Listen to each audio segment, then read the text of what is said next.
They told me never to share this story online, but I'm tired of being scared. I want girls to learn from my mistake. My name is Sharon.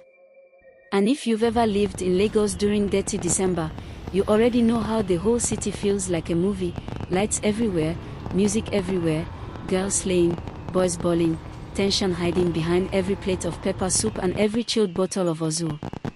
But before all that shine you see online, let me tell you the truth. I wasn't born into enjoyment. I grew up in a small face me I face you in Egbida. My mama sold pap. My papa drove Kiki before he fell sick. And me. From the time I was 12, I knew I wanted soft life. I used to borrow my neighbor's phone to watch lucky girls and rich influencers on Instagram and telling myself, one day, I will live like this. I swear. But struggle can humble anybody. I watched my mother cry some nights because she couldn't afford school fees. I watched hunger sit with us like a fourth family member. I watched my classmates laugh at my old shoes. The day it entered my blood to never be poor again was the day a rich customer at my momo's shop insulted me, saying, "This one go just grew up and continue her momo's poverty life, curse family." It burned me deep. So when I saw a chance to start hookup, I didn't even think too much. I told myself it was temporary. Just small time, 1 or 2 clients, then I get my life together. But Lagos is a trap. Once you taste fast money, your eyes will never look at 5K the same way again. By that December, I had become one of those girls people whisper about on TikTok. Premium babe. Lucky queen. Soft life ambassador. I was in the big circle. I had big spenders. I had a small lucky studio apartment I pretended was rented by my tech job. Everything was shiny. But inside, I was empty. Restless. Lonely. Always pretending. Still, I didn't stop. And then, on December 21 st, my life changed forever. That night was loud. Everywhere from Victoria Island to Lekki Phase 1 was boiling. Clubs were packed. Fireworks were already popping even though Christmas never reached. Girls were glowing like fresh paydays. Boys were spending like they printed the money themselves. My friend Cynthia called me around 10 p.m. "Babe, dress up. There's a coded party tonight. Strictly rich men. Serious men. The kind that don't price. You must follow me." I should have said no. Something in my chest told me to stay home. But soft life addiction is like drug. You always want one more taste. The mansion was inside Banana Island, one of those houses that look like angels built it. Tall white pillars. Pool glowing blue. Security everywhere. The type of place where even breeze smells rich. That was the night I saw him. The man that almost ended my life.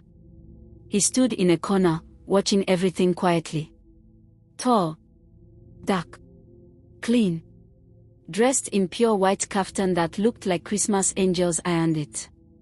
He didn't look loud or proud. Just quietly powerful. He walked straight to me. "Your name?" "Sharon," I said, trying to sound soft. He nodded, like he already knew it. "My name is Chief," he said calmly. "From today, you don't need to stress. I like you. Just like that. No long talk. No eyeing. No bargaining." The way he said it felt like a spiritual command. He didn't touch me that night. Didn't flirt. Didn't ask for anything. He just told his driver to take me home and said he would call tomorrow. True to his word, by afternoon the next day, a brand new iPhone was delivered to my door. By evening, I was in his hotel suite in Ikoyi, one of the most expensive places I had ever seen. I felt like I was dreaming. He spoiled me with clothes, food, money. But never touched me. Not once. You'd think that was a good sign. It wasn't. From the first night, I noticed weird things. His room was always too cold, even with the AC off. He didn't like lights, always keeping only one dim yellow bulb on. He walked with stockings on. You can never see him on barefoot. His steps didn't sound like normal human footsteps. Sometimes, when I sat on the couch, the carpet underneath moved, like something was crawling. One night, I swore I saw scales on his wrist, but when I blinked, they were gone. Another night, I heard hissing sounds from the bathroom. He claimed it was the pipes. But something in me knew better. One afternoon, a cleaner from his neighbor's house pulled me aside and whispered, "Auntie, no come here at night again. This house gets story." Before I could ask what she meant, Chief appeared behind us silently. The woman froze like ice and walked away shaking. I should have run. I didn't. Why? Because he was giving me everything I ever wanted. On December 22nd, an Uber driver mistakenly dropped me at the wrong junction. As I was trying to turn back, an elderly woman selling herbs stared straight into my eyes. She pointed at me with a shaking finger. "Young girl, stay away from anything that crawls on its belly." I froze. She continued, "You are eating with something that is not man." Chills ran through me. I wanted to ask questions, but people started gathering and I panicked. I ran, entered another Uber, and went straight back to Chief's house, shaking. But guess what?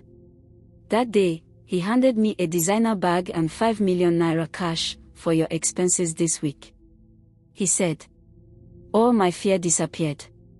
Money can blind anybody. That evening, I called Cynthia to tell her what the old woman said. She laughed. A long weird laugh. "Sharon, relax. You too dey fear. Chief not correct man." But something felt off. Her voice was shaky. Too soft. Too careful. The following day, I decided to pay Cynthia a visit. She had already told me the previous day that she had no plans for the day, so I knew she would be home. On getting close, I saw something. A brown envelope being secretly passed to Cynthia from a man in a black Jeep outside her apartment. But what scared me wasn't the envelope itself. It was Cynthia's reaction when she saw me. She jumped. Hid the envelope behind her so fast you'd think it was fire. Her eyes refused to meet mine. "Cynthia, what's going on?" I asked. Her smile was fake. Too stiff. Too weak. "Nothing, no. Just small business." But something inside me, something deeper than fear, told me she was lying. When she entered her apartment that night, she didn't sit comfortably. She kept rubbing her palms. Kept adjusting her wig. Kept checking her phone. At one point she whispered under her breath, "God forgive me." Thinking I didn't hear. December 23rd. The day before Christmas Eve. Chief invited me over and said he had a big Christmas gift for me. I dressed my best. Hair laid. Skin glowing. Perfume loud. When I entered the room, only one dim bulb was on. The cold was unbearable. The air smelled strange. Like old blood. He told me to sit. Then he locked the door. Not with the hotel lock, but with a large old padlock I had never seen before. My heart dropped. "Chief, what's happening?" He didn't answer. He just removed his shoe slowly. And that was when I saw it. His feet. They weren't normal. They were long. Bent at impossible angles. Then he whispered, "I have taken care of you, Sharon. Now it's time you take care of me." Before I could move, his skin started peeling. His neck stretched, long and cracking. His eyes turned yellow. His tongue split into two. His pupils became thin like thread. "Don't run. Sharon." The man I had been sleeping beside, laughing with, eating with. was turning into a massive black snake with gold patches. My scream died. The room became darker. He slithered around me slowly, circling me. You wanted soft life. His voice echoed like wind inside a bottle. You wanted money. Comfort. Luxury. Everything has a price. He opened his mouth. Fangs dripping black liquid. Eyes fixed on my neck. I thought I would die. Just as the snake lunged, the fire alarm blasted. The sprinklers exploded open. Cold water everywhere. The snake recoiled violently. Hissing. Screaming. Sliding back. Like the water was burning him alive. I didn't think. I ran. He chased me. I almost slipped. He smashed furniture trying to grab me. I hid behind a curtain. He struck at it, barely missing me. My hands found the iron table lamp holder. I smashed the glass window. He rushed again, almost catching my leg. I jumped through the broken glass. Hit the ground. Injured my leg. But alive. I ran barefoot into the night, crying, shaking like leaf. A security man helped me get a cab. I didn't look back. The next day, Christmas Eve, Cynthia called. Sharon. Chief's house is empty. Like nobody ever stayed there. The agent said left 2 days ago. 2 days ago. But I was with him last night. Bleeding. Screaming. Running. But the question was, why is Cynthia asking about Chief all of a sudden, and how did she know he had moved? That was when it clicked. She knew something. Something about Chief. Something about that house. Something about me. I replayed everything. How she insisted, almost forced, that I must follow her to that party. How she kept hyping the men there. How she kept saying, "You will thank me later."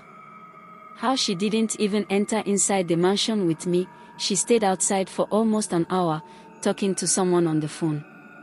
And then that envelope. My chest tightened. She called several times and I told her I wasn't feeling fine. Then she said she was coming. I didn't stop her because I knew I wanted to confront her. When she came, I asked her immediately. "Cynthia, did someone send you to me?" I asked quietly. Her face froze. Her eyes flickered. Her lips shook. But she still lied. "Sharon, I beg, stop. You dey think too much." I didn't push it. I didn't ask again. I just watched her leave, walking too fast, clutching that envelope like it contained her heartbeat. She didn't look back once. The next morning, curiosity almost killed me. I checked Cynthia's Instagram story. She had posted a cryptic black screen with white text. "Money is a curse sometimes. Forgive me."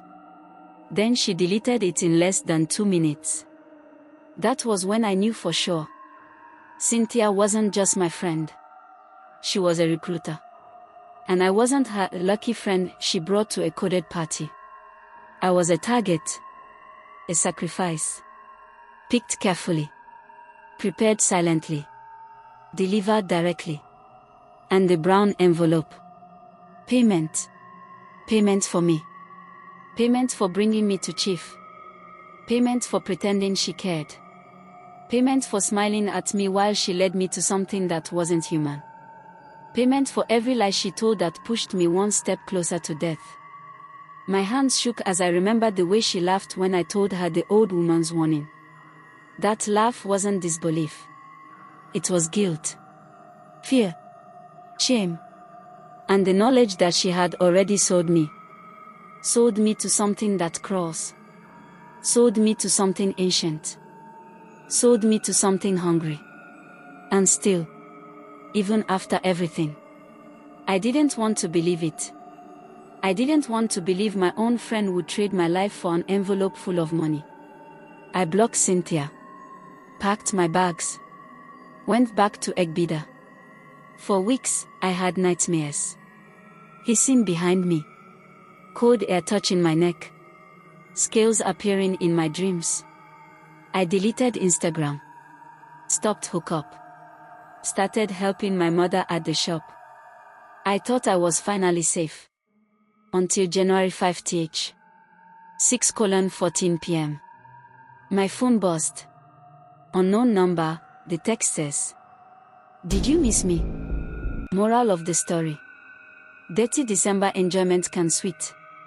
But not every blessing comes from God. Not every rich man is human. And not every soft life is worth your soul. Girls, value your life more than your lifestyle.